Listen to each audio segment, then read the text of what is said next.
Anyone who knew Osage and Esosa could confirm that they were managing well because even though they didn't have plenty money to throw around, they had built a small and happy life together in their 2-bedroom apartment in Upper Sapomba in Benin City. Osage worked as a project supervisor for a construction firm that kept him on the site under hot sun for hours, with dust on his shoes and cement smell in his clothes. But he didn't complain because it paid their rent and kept food on the table. While Esosa ran a small bridal makeup studio from home, attending to brides and Ashebi ladies until her hands shook from holding makeup brushes. Yet, she was grateful for it because it was her passion and she was slowly saving up to buy a better camera and ring lights. They had been married for 4 years, and like most marriages, there were days when they laughed until their sides hurt, and there were also days they quarreled so much that they both went to bed without talking to each other. But no matter how bad it got, they always found their way back, sometimes with an apology and sometimes with a plate of food placed on the table without words, because that was their own way of saying, "I still love you," without opening their mouths. They were currently saving towards buying their first piece of land and had even started scouting small plots on the outskirts of the city. Their dream was to build a bungalow with enough space for a garden where Esosa could plant hibiscus flowers and Osage could raise chickens for Christmas meats. Now, it was into this home that Imade arrived. Imade was Esosa's childhood friend who had been like a sister since their secondary school days. She showed up one Wednesday evening with a small traveling bag, a tear-streaked face, and a dramatic story about how her boyfriend had thrown her out after a heated quarrel. Esosa did not even blink twice. She told her to stay for a few days until she found another place. And so, Imade settled in. At first, she slept on the couch, but slowly, she made herself feel at home in the second bedroom that was supposed to be Esosa's work studio. Initially, Imade was a delight. She helped with cooking, washed plates before Esosa returned from long hours of makeup appointments, and even ran small errands for Osage, like buying super glue or airtime on her way back from the market. She laughed with them, told funny stories, and kept the apartment lively. But Imade was also very observant. She was the kind of person who never missed anything, no matter how small. She noticed the way Osage always greeted the young women who came for makeup. She noticed the way his phone sometimes vibrated with late-night calls that he answered in a low voice, and the way Esosa sometimes looked worried when bills came in faster than the payments from clients. She didn't say much about it at first, but you could almost feel her mind working, like someone quietly collecting small sticks for a fire that would later burn high. Well, Osage, who was oblivious to all of this, was just glad that Esosa had company when he was out at work, because he thought loneliness was worse than hunger in a marriage. He had no idea that the very friend he allowed into his home was slowly setting the stage for a crack that would spread faster than cancer. It started small, almost too small for Esosa to even notice. One Saturday morning, while they were peeling yam together in the kitchen, Imade leaned closer as if she was about to share a harmless gist and whispered, "Ese, your husband is very friendly, too friendly if you ask me." Esosa laughed it off, thinking it was one of those playful remarks friends make, but Imade didn't laugh. She just raised her eyebrow and continued slicing yam as if she had dropped an important warning and was waiting for it to sink in. That day, when Osage came back from the barber's shop looking fresh, Imade greeted him with an exaggerated, "Ha, chairman, see as you fine today, who you dey dress for?" She said it laughing, but Esosa saw the way her eyes scanned his phone when he placed it on the table. It was harmless on the surface, but it planted a tiny thought in Esosa's mind. A thought she didn't water, but it just stayed there. However, over the next week, Imade became an expert in planting things without planting them. She would casually mention that she saw one of Osage's female co-workers giggling too much at the junction when he passed. She would sigh and say, "Men of these days, if you are not careful, before you know it, they will give you high blood pressure." She never said Osage would cheat directly. Oh no, she was too clever for that. She simply created small scenes in Esosa's mind and let her imagination do the rest. One Wednesday evening, Osage came home later than usual because the site manager had insisted they finish measuring some beams before nightfall. Esosa was still busy powdering a client's face when he walked in. But before she could ask how his day went, Imade leaned in from the corridor and said in a low, dramatic voice, "My dear, if na me, I go ask am where he dey since morning. Night is not the time a married man should be moving up and down." Esosa smiled and told her to calm down. You watch too many tragic films. But that night, she found herself staring at Osage's sleeping face and wondering why she never truly asked where he went after work every day. Well, she hated that she was even thinking that way, but the seed of suspicion was already sprouting roots. Then finally, the moment that shook things further came. One afternoon, Imade pointed at a strange female name that popped up on Osage's phone screen where it rested on the chair in the sitting room. She didn't touch the phone, but she looked at Esosa with a suspicious smile and said, "I hope you know all your husband's friends, oh, because this one doesn't look like an ordinary name." That was all. She didn't elaborate. She just hummed one old heartbreak song and went on to spread her clothes outside as if she had said nothing.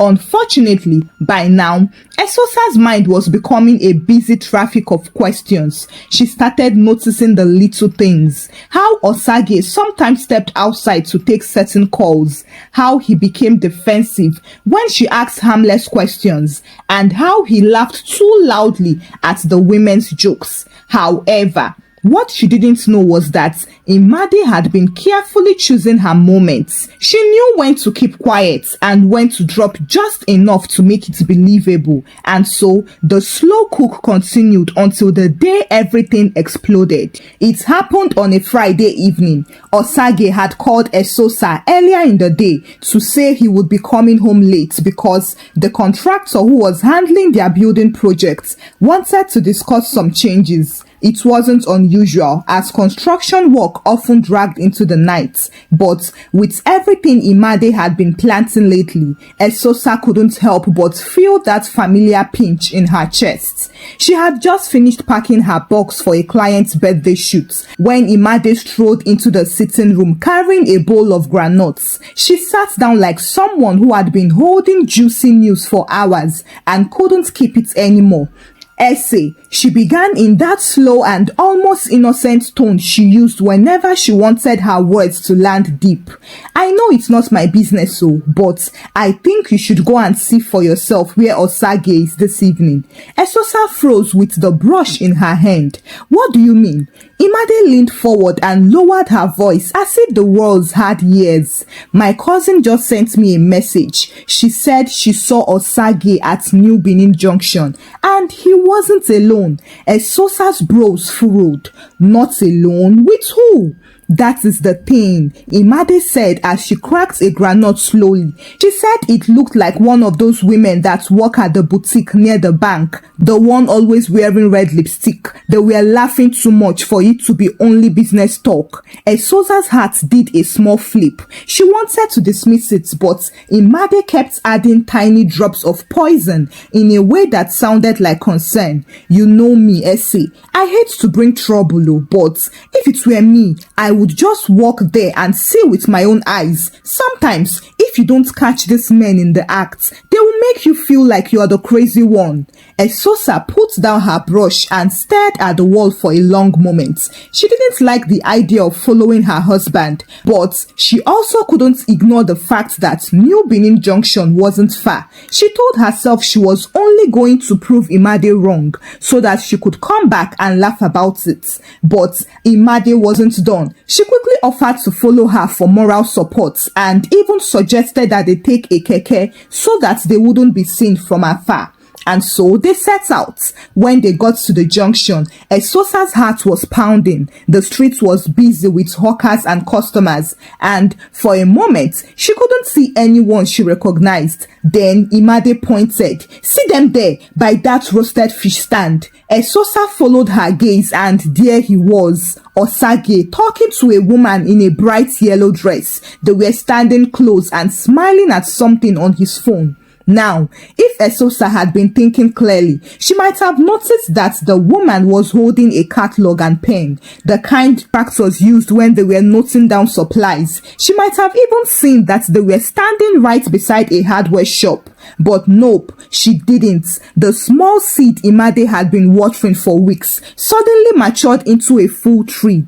Her breathing increased, her chest tightened, and she turned away before Osage could spot her. Imade, on seeing that the damage was complete, didn't push her to confront him there. Instead, she gave Esosa's arm a gentle squeeze and whispered, "My dear, you see why I have been warning you. A word is enough for the wise." They went home quietly, but in Esosa's mind, a knot had snapped. The next morning started calmly. Esosa had decided she would not overthink what she saw. Maybe the woman was indeed a supplier, or maybe Osage was just being polite. She didn't want to jump into trouble over something that could be innocent. But Imade had other plans. She left the house very early, wearing a fitted gown and that mischievous smirk that meant she was carrying hot news. And surprisingly, by midday, gossips had already started in the extended family WhatsApp group. One cousin sent Esosa a screenshot. "I no like wetin I see yesterday. Oh, this your husband needs to explain himself." Esosa frowned. She hadn't told anyone about yesterday. So, who was talking? Then her phone rang. It was Mama Osage. Her tone was sharp. "Esosa, what is this I am hearing? Imade came here early this morning saying she caught Osage red-handed with a woman in town, holding hands and buying suya. She said you were even there and saw it too." Esosa's heart skipped. "Mama, that is not exactly what. Not exactly what? Did you see him with another woman or not?" Mama cut her off. "Why are you covering for him, Esosa? We are family here. It is better you tell us now than for outsiders to tell us later." Esosa's hands shook as she held the phone. She realized that Imade had not only told the story, she had even embroidered it. The casual scene she saw from across the street had now become a full-blown romantic scene. By evening, the news had traveled like jollof rice aroma. Aunties from Lagos were calling to advise her to be strong. One even hinted that if Osage had started straying, it was better to leave before children got involved. That night, Osage walked into the house holding a bag of groceries and looking tired. He barely had time to drop the bag before his phone started vibrating non-stop with calls from his mother, uncles, and even church elders. He looked confused. What is going on? Esosa tried to explain, but before she could finish, Imade walked in from her room with an expression that could win an award for fake sympathy. "Osage, I didn't want to be the one to tell the family, but I couldn't hide it. We women have to protect each other. I saw you yesterday with my own eyes. That woman in yellow dress was holding your arm. I don't know what you told Esosa, but it didn't look like business to me." Osage's eyes widened. "Holding my arm? Imade, are you mad? That woman is a paint supplier from Ring Road. We were checking color samples on my phone." Well, by now, the seed of distrust was fully grown in everyone's mind. Imade shook her head slowly like a mother disappointed in her child. Only you and God know the truth." Now, that was the perfect line that left the accusation hanging in the air like smoke after a fire. Esosa stood there, torn between the man she married and the lie that was now backed by almost the entire family.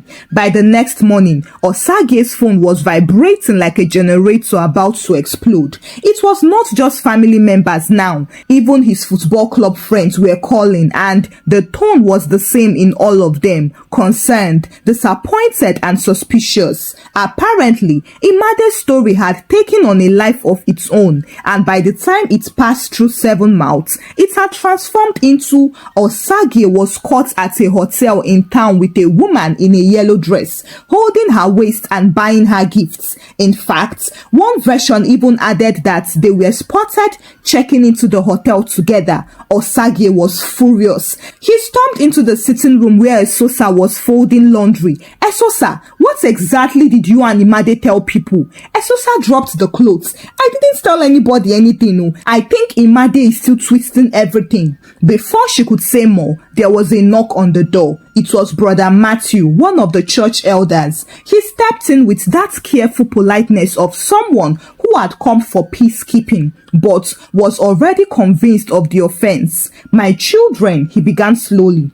I am not here to take sides, but the church cannot ignore such things. People are talking. Sister Esosa, you need to pray. Oh, you don't need to cover up for him.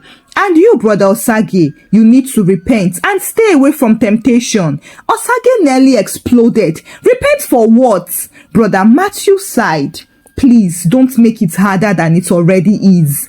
Even if you were just talking to the woman, the Bible says we must avoid appearances of evil. And you know women, they don't just hold a man's arm for nothing. Esosa sat still with her head pounding. This wasn't just gossip anymore. This was a stain on her marriage. And in their kind of family and church, once a stain sticks, removing it was like trying to wash oil from a white lace. That evening, Mama Osage called again, but this time she wasn't shouting, she was crying. My son, I warned you about mixing business with women. Now see what the whole family is hearing. Osaro even called from Canada. He said his friend in Benin sent him the gist. Osage's hand shook as he dropped the phone. Oh, so now Canada people have joined?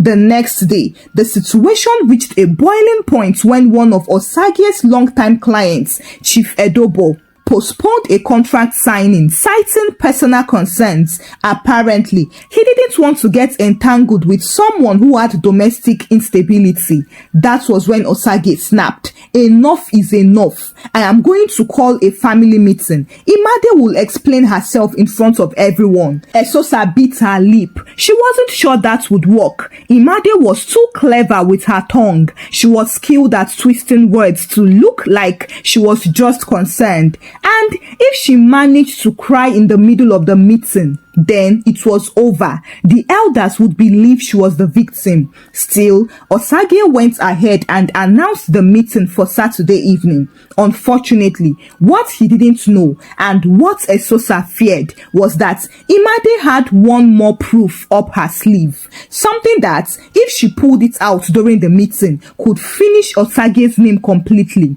By Saturday evening, the compound was dancing like market day.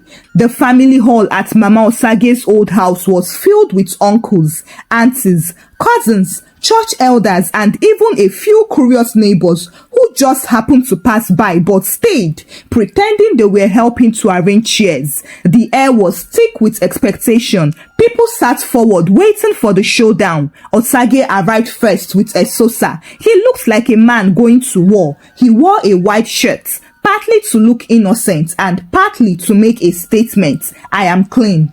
Then Imade walked in slowly and dramatically, wearing an oversized head tie that made her look like she was about to give a testimony in church. She even carried a small Bible under her arm, as if this was a spiritual matter. Mama Osage sat at the center table with a tight face. She had agreed to this meeting hoping it would settle things once and for all, because according to her, the matter don't enter every year for Benin. Even people wey no get here don't know about am. The eldest uncle Pa Aigbe cleared his throat. We are here because of the talk going around. Imade, you are the one who first mentioned the matter. Speak. Imade stood up slowly and put her hands together like a saint. I did not want to talk, but as a sister-in-law, I cannot keep quiet when I see something that will destroy my family's name. That day, I saw Osage at Freedom Hotel. He was with a woman. They were close, very close. Gaps filled the room. Someone at the back whispered, Freedom Hotel, that is not a holy place, so. Osage stood up from his seat. That is a lie. I was there for a client meeting only. I told you this already. But Imade wasn't done. She reached into her handbag with a slow theatrical flourish and brought out a printed photo. In it, Osage was indeed standing outside the hotel, talking to a woman in a yellow dress. The angle of the shot made it look like he was holding her arm. The crowd murmured loudly. A cousin shook his head. Picture no dey lie. Esosa's stomach dropped. She knew her husband's hands wasn't on the woman's arm. It was mid-gesture from what she saw that day. But the still image told a different story. Osage turned to Imade, shaking with anger. You followed me that day. You were taking pictures behind my back. Imade shrugged innocently. I was just passing by you when the Holy Spirit told me to take it to expose the work of darkness. Some people nodded as if it made sense, while others exchanged skeptical glances. But then, just as Imade was enjoying the attention, the front door opened and an unexpected guest walked in. The woman in the yellow dress. She looked around confused at the crowd until she spotted Osage. Sir, your file is ready. Sorry I couldn't bring it earlier. The printing shop delayed me. The room fell into awkward silence. Paigbe frowned. Who are you? She introduced herself as Miss Evelyn, a junior architect who worked with Osage for the firm that had hired him for their office renovation. She explained clearly and confidently that their meeting at Freedom Hotel was arranged by her boss because the place was midway between both offices. And yes, they only stood outside talking because the hotel front was the only quiet, casual place they could find around. Every head in the room turned towards Imade. Mama Osage's eyes narrowed. Imade, did you know this? Imade stammered. I didn't know she was his work person, no. But still, why a hotel? The elder's uncle slammed his walking stick on the floor. Silence! You have accused a married man with half-truths. This is how families scatter. People started murmuring against Imade now. Some aunties said they had warned her before about her overactive mouth. However, the worst part for Imade was yet to come because Miss Evelyn's next words were the beginning of her downfall. I almost didn't come, Evelyn said lightly, but yesterday I got a call from the receptionist that this woman visited, asking if she could get a copy of the hotel's CCTV footage in exchange for a small gift. Mama Osage rose to her feet. Imade, is that true? You went to dig footage to destroy your own family's marriage? The hall was no longer quiet. It was now boiling with voices like a pot of egusi soup about to overflow. The elders were shaking their heads. Aunties were spitting in disgust, and even the small cousins were staring at Imade as if she had grown horns. Mama Osage's face was a thundercloud. She slowly removed her glasses, folded them neatly and placed them on the table, a sign everyone in the family knew meant serious trouble. Imade, for years, you have been telling people that Esosa's food is dangerous, that she's a witch in the kitchen, that she wants to harm my son. We ignored you, but now you have added another lie, a lie to scatter this marriage. Do you know what it means for a woman to carry false witness? Imade's eyes darted around the room like a trapped rat. Mama, it's not like that, oh. I was only trying to protect. Protect who? Mama Osage snapped. Yourself? Your jealousy or your position as the one who always has bad news to deliver? Immediately, the elders decided a punishment was necessary. Pa Ahigbe cleared his throat. Imade will publicly apologize to Esosa and Osage. She will send a message to everybody who knows about this. And because she brought shame to this family, she will also sponsor the next family meeting's food and drinks without a single kobo from anyone else. That way, she will serve all of us, just as she has served lies. The announcement made some people chuckle. chuckle. Others nodded in approval, but Imade's jaw dropped. Food for 30 people? That is not fair. Mama Osage leaned forward. Life is not fair when you make it bitter for others. And just like that, Imade's reputation as the family informant crumbled overnight. Even her closest gossip partners stopped coming around. Nobody wanted to be associated with a liar who had been publicly unmasked. Thank you for watching the story. Kindly share your thoughts about the story with me in the comment section. What lessons did you learn from the story? Kindly share the story out with your loved ones and give the story a thumbs up. Subscribe to this channel if you've not done so by now. Until I bring another story your way. Bye!